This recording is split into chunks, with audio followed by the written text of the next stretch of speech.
My name's Robert Feldstein, and I work for Mayor Michael Bloomberg, and I help on the day-to-day basis coordinate the Partnership for a New American Economy. The mayor formed this coalition because he believes strongly, as the CEO and founder of an internationally important, driving company, and as the mayor of one of the great immigrant cities of the world, that immigration is fundamentally an economic issue. And if we wanted to see change in America, we need to recognize that not just the immigration system is broken, but the conversation about the immigration system is broken. So he brought together CEOs of leading companies, Marriott, Disney, Boeing, Microsoft, and mayors of major cities to make this message that there's immigration reforms that we could do today that would grow the economy and create American jobs. So I will talk a little more at the end about some of the stuff we do, but very briefly, we do three things. We take this message directly to the Hill. We go visit, we inform congressmen and senators about how smarter immigration would help create jobs in their district. We bring the word around the country by we've put over 30 op-eds or over 20-something op-eds in papers around the country. We've done a dozen events in different states. And we do new Vice President of Governance Studies and the Director for Center of Technology Innovation at the Brookings Institution, a group we've worked with a bunch, and they're always fantastic. Previously, he was the John Hazen White Professor of Political Science and Public Policy and the Director of the Taubman Center for Public Policy at Brown University. His current research focuses on immigration, STEM investment, technology policy, and education. He's the author of 18 books, and appropriate for the Director of the Center of Technology, has written books called Digital Schools, Digital Medicine, and Digital Government. And more to today's topic, wrote a book called Brain Gain, Rethinking U.S. Immigration Policy, which helped set some of my initial thinking on this issue. He's the winner of the American Political Science Associates Don K. Price Award for Best Books on Technology, and the American Political Science Association's Doris Graber Award for the Best Book on Political Communications. He's delivered 150 lectures in dozens of countries. He knows much about immigration system traveling the world. We're very grateful he could join us today. Please welcome Mr. West.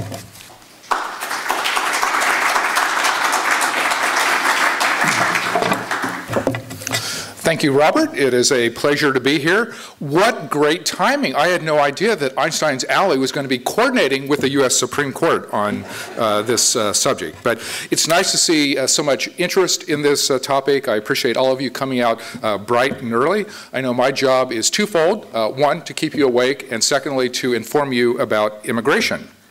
And I once gave a talk, and afterwards, this older woman came up to me and was complimenting me on the talk. So, of course, I felt very good about that. And then I said, so, you understand the topic better? She said, well, not really, but I'm confused at a much higher level.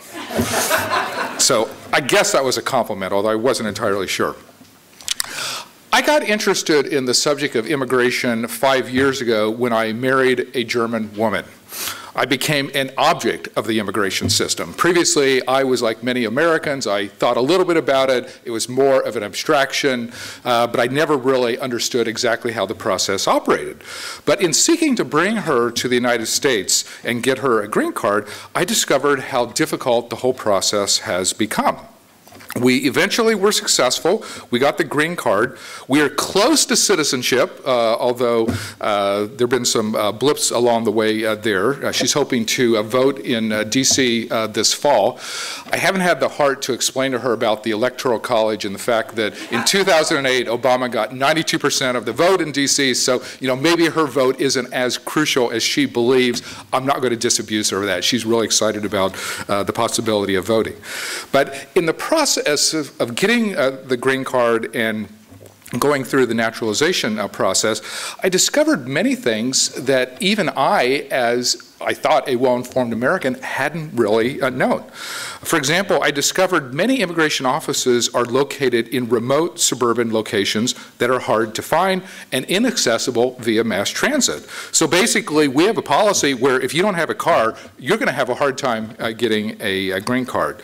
Secondly, I learned that our application process still, in the 21st century, is paper-based and not electronic. I cannot count the number of hours I spent at a photocopy machine copying documents, sending them to the government, waiting weeks and months on a mail response. I mean, it takes a long time, and it's very expensive to go through the process. It's a very costly and inefficient system. And then finally, I discovered how truly complex the whole process is. It's very easy to send the wrong form in. It's easy to not provide the correct documentation. I have a PhD in political science. I thought this would be an advantage. Turned out not to be the case. In fact, maybe it's because I had a PhD that I couldn't do the process very well. I don't know. But it really took me a long time to figure it out. So based on this very personal experience that I had, I wrote the book that Robert mentioned entitled Brain Gain, and then undertook some follow-up research on why immigration has become so controversial and what we should do about it. The big problem in the immigration area is that people perceive the costs as being high while the benefits are quite low. You know, given that situation, we shouldn't be surprised that the topic is radioactive for many politicians. It's hard to resolve. It's an emotional issue for many people. Robert was talking about how our national dialogue over immigration is broken. It's hard to have a good conversation on the topic. But the irony is that once I actually got into the research and looked at the types of projects that had been undertaken, there actually is a lot of evidence documenting that the costs are far less than people imagine, and the benefits actually are greater. But the American public doesn't understand that. We have to do a better job explaining the immigration topic to the general public. These controversies over immigration are especially difficult during periods of high unemployment. I mean, I give a lot of talks on immigration. I travel around the country, and you know, one of the most common arguments that I've heard in the last 2 or 3 years against doing immigration reform is the fact that we have had, depending on the time period, 8, 9, or 10% national unemployment. You know, the argument is that we don't need immigrants of any sort, you know, whether we're talking about legal or undocumented immigrants, when current Americans cannot find jobs. And so based on that reasoning, it's very easy for people just to say, we shouldn't do anything. It's easy for politicians in Washington to punt and not do anything. And it's one of the issues, one of the reasons why this issue has stagnated. It's a little unusual because typically in a policy situation where everybody is dissatisfied with the status quo, the politicians figure out how to move forward, break the logjam, and take action. You know, it's kind of a rule that when people are unhappy, politicians like to do things. But in immigration, we have not managed to achieve much progress. What a lot of people don't realize is that even during periods of high national unemployment, we actually have worker shortages in many fields. I'm actually working on a paper with the Partnership for a New American Economy about this seeming paradox. We have looked at government employment reports, industry projections. We've done interviews with labor leaders and business officials. We've looked at a range of different types of industry, some high-skilled industries as well as some low-skilled industry. We found that many areas are having difficulty filling positions, and that this is constraining economic growth and long-term competitiveness. Now, this is a familiar story in the IT area, information technology.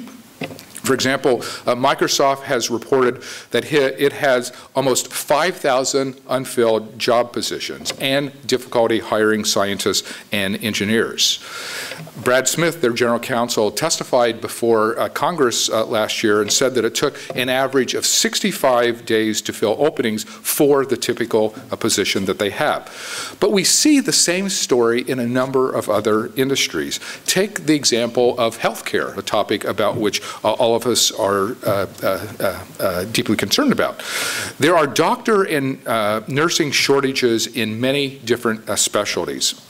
A survey of hospital chief executives found that 65% were seeking more physicians, 41% wanted more surgeons, and 28% needed more OB/GYN doctors.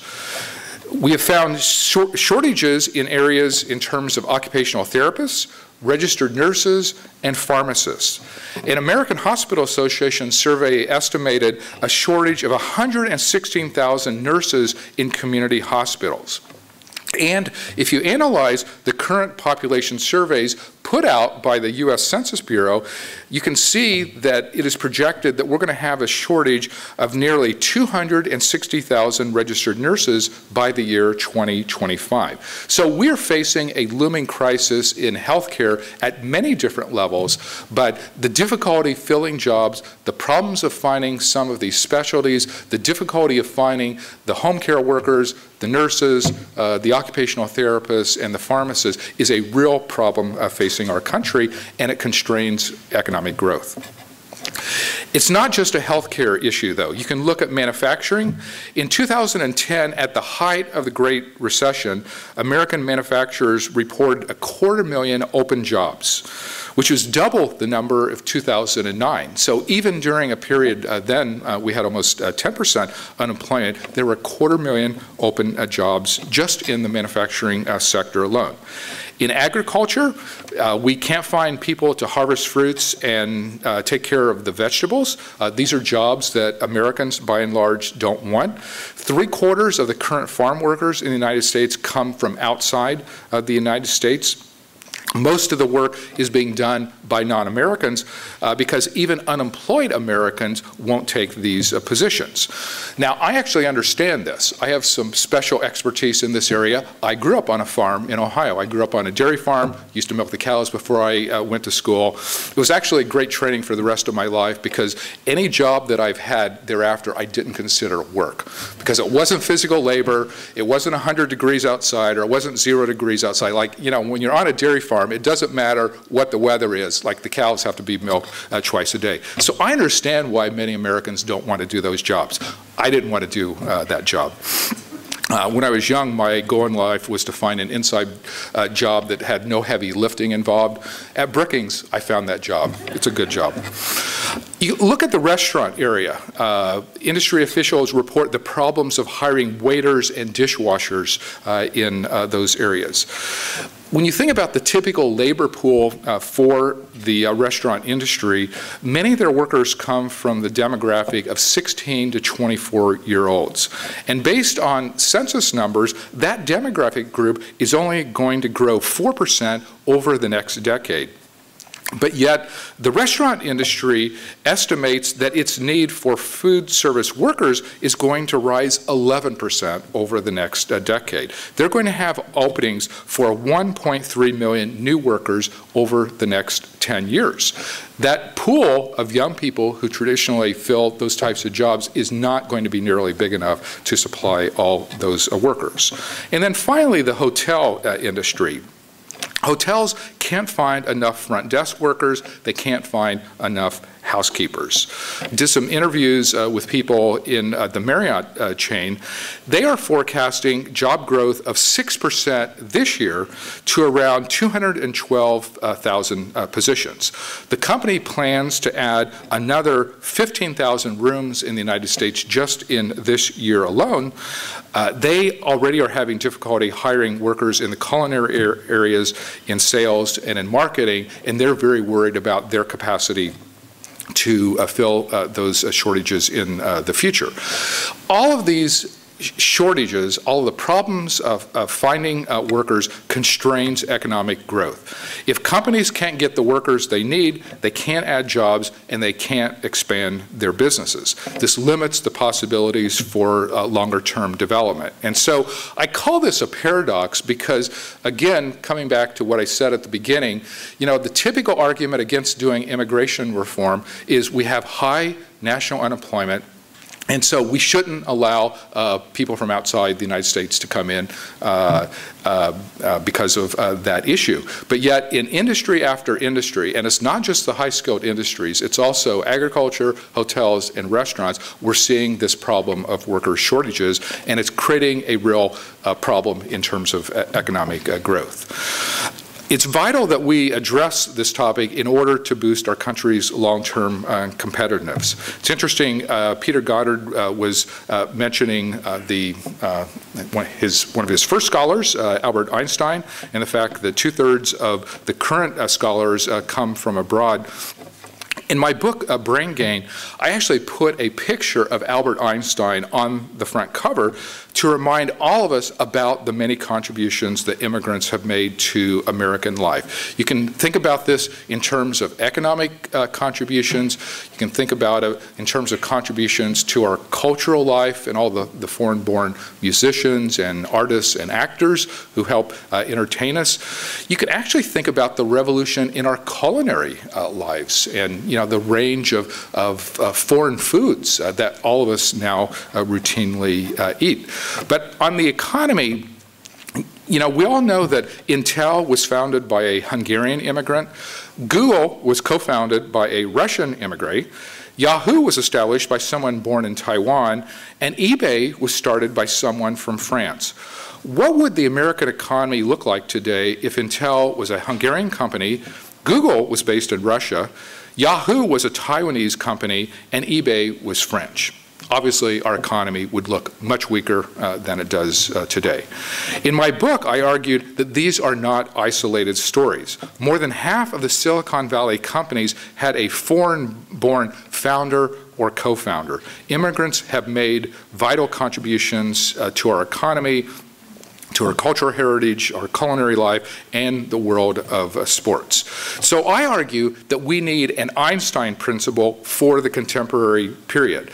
And by that, I mean we need to take serious immigration reforms that will boost job creation and economic development. Right now, the dominant narrative surrounding immigration is that of illegality. When you look at the media coverage, when you look at public opinion polls, this is what Americans are worried about. They're worried about illegal immigrants. But we need to understand that immigration helped build our country. When you look at the unparalleled economic prosperity that our country had following World War II and for several decades thereafter, and the role that immigrants played in science and technology and in building our overall economy, these people are essential for our future competitiveness. So there are a number of what I think are common sense ideas for building an Einstein principle into our immigration policy. One idea, which I'm very optimistic about, because this idea now has been endorsed by Barack Obama, Mitt Romney, and most importantly, Karl Rove. Karl Rove, as of yesterday, just came out in favor of a proposal to provide automatic green cards for foreign graduates of American science and technology PhD programs. That's the first time Rove has done that. Romney already has endorsed that idea. This is an idea that truly is a bipartisan idea. Congress should act on that immediately. But there are other things that we need to do as well. We need to raise the H-1B visa caps. Right now it's down to 65,000. Typically companies exhaust those visas within 2 to 3 months of each year. At the start of the federal year, they start filing for those visas, they're gone in a very short period of time, which means that there's then a 9 to 10 month period in every year where essentially there are no visas. 10 years ago, we allowed 195,000 visas, so 3 times our current figure. So this is something we need to adopt. We also need to promote entrepreneur visas, whereby foreign residents get visas if they build businesses that create jobs. Now, from my standpoint, this falls in the category of what I would call a no-brainer, meaning the way this operates is foreign residents have to put money on the table. They have to come here and basically put the money on the table, establish the business, and then create the jobs. And only after they do that do they get the green card that will allow them to stay here. So it's like, you know, we're getting all the benefits up front and then providing the visa. And so, you know, this is something that when you're thinking about economic development, ways to create jobs, ways to boost our economy, this is the type of thing we should do. There's a similar program in terms of venture capital visas where people who are willing, foreign residents who are willing to invest in companies here in the United States and create jobs can become eligible for a visa. So from an economic standpoint, all of these are great ways to create jobs. They should be bipartisan issues, and these are all things that Congress should implement. We also need to work on immigration integration. I was talking with a few of you who've been involved with families that have come here from other countries, and the cultural adjustments are sometimes severe. Learning the language is a challenge. We need to provide help with these people so that they can actually become productive members of our society. It's in our self-interest to help them make that adjustment so that they can then get the jobs, be productive members of society, not have to rely on government benefits, and give us the virtues of their hard work and entrepreneurial spirit. We need to modernize our visa processing system. To incorporate digital technology. You know, we've seen in many private sector industries the use of technology to improve the efficiency of the operations, improve worker productivity, in some of the time jams and the delays in bureaucratic systems. But in the immigration area, virtually no part of the technology revolution has hit the government. This is an area that you can say it's a 20th century system. It might even be characterized as a 19th century system because it's so antiquated. Because I know based on my wife's experience, it was all paper-based. You send a bunch of papers, you send it to one office, and then they take the papers that you send, they send them to another office, and then after 6 months, somebody finally goes through the file. It's a very long, expensive, and cumbersome process. We can do much better. We have seen other industries that have used technology to reap the benefits. And then the last policy idea that I will throw out is the earned legalization for a pathway to citizenship. And this is a topic about which some people think is controversial, but when you look at the public opinion data on this, it's actually not that controversial if we attach 2 or 3 conditions to that pathway to citizenship. When you look at the polling data, 2/3 of Americans will support the pathway to citizenship if the person pays any back taxes that they owe, if they learn English, and if they pass a background check. If they are able to satisfy those 3 conditions, most Americans are supportive. And so we have this idea that immigration is contentious, it's divisive, it's polarizing, and certainly that is the media portrait that all of us see on a day-to-day basis. But the underlying reality is Americans are willing to do a deal on this, that if the incoming immigrant will pay the back taxes, learn English, and pass a background check, 2/3 of Americans are perfectly willing to put them on the pathway to citizenship. So I think that's something very important, especially this year, with all the contentiousness of our election process, to keep that fact in mind. But we have a lot of work to do in this policy area to explain the situation to our fellow citizens. At Brookings, we work on various aspects of immigration issues. My colleague Audrey Singer works in our metropolitan program. She's done tremendous work, especially on the demographic side, the huge demographic changes that are sweeping through many American cities and states. She's done great work kind of at the metropolitan level, looking at how immigration plays out in various cities around the country. So we undertake a variety of different research projects. What Brookings likes to do is what we call data-driven research, because we know regardless of the topic that we're addressing, whether it's immigration or healthcare or education or energy, there is a lot of contentiousness in our national narrative. What we try and do is undertake an independent analysis of whatever the problem is, try and get at what the facts are. Because the problem in the immigration area, in many policy areas, we have divided opinions. That's perfectly fine. That's very American for people to argue about what to do about different things. But the problem in the immigration area is not only do people have different opinions, they have different facts. That really colors the way our whole national dialogue about immigration takes place. People who are either in favor of or opposed to various types of immigration reforms aren't operating with the same facts. And so that creates a lot of intensity and emotion, but it also creates a lot of inaccuracy in the debates. It's interesting, whenever I write for a public audience about immigration, it always amazes me the response that I get. I had a column in the Wall Street Journal on immigration a while ago, and it amazed me. There were like 500 online comments about my column. 95% basically said that I was an idiot. For a while I thought my wife was in there writing some of those comments, but she denied that that was the case.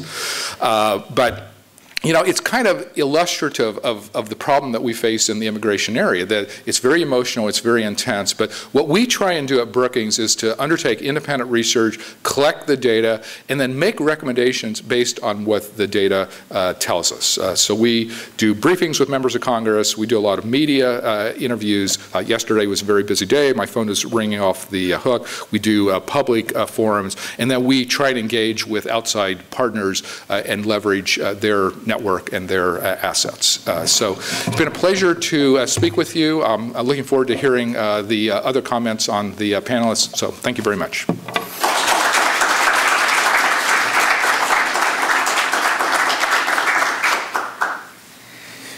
We're going to have an opportunity to do some Q&A. We'll have Darryl join the panelists after they've had